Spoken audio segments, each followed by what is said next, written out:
Rounding a bend, she came upon a sharp-looking fellow leaning against a tree. He fairly glowed with his silver fur coat and his dark, gleaming eyes. He was a wolf, and he had been watching her for some time. Now, Red had never met a wolf before, nor even heard of one.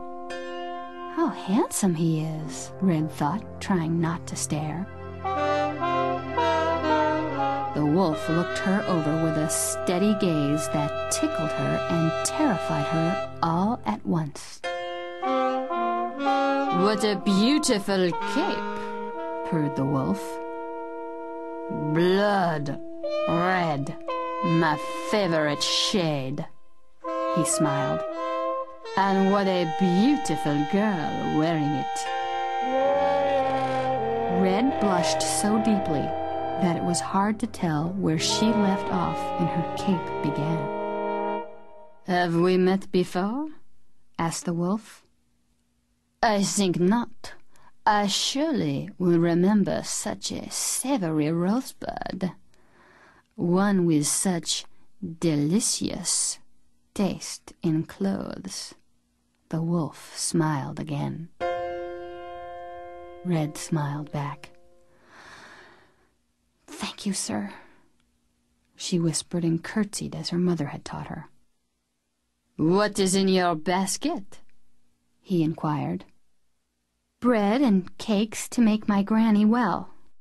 "Delicious," smiled the wolf. "But what a long trip for such a tender tulip." "Oh, no," Red protested. "Granny's house is just past the cypress grove." The wolf could barely curb his appetite. He was tempted to wolf her down right there, but then he thought to himself, why settle for a single course? Why not both? First a bit of dried granny aged on the bone, and then this apple dumpling for dessert. So he said aloud to her, "You'd best hurry along then. Granny craves a crust of bread and," he hesitated, "yearns for your yummy wildflowers." The color drained from Red's cheeks, though not from her cape. "But I have no wildflowers." "No what?" choked the wolf.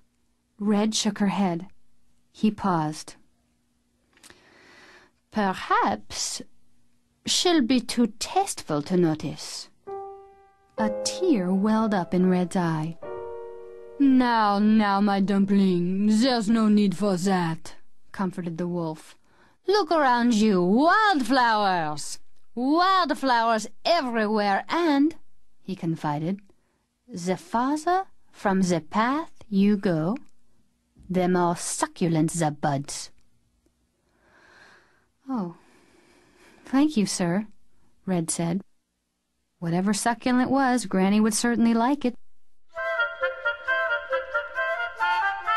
So off the path she stepped, plucking flower after flower, all the while straying farther into the woods, farther from the path. The wolf ran straight to Granny's house and knocked on the door. "Who is it?"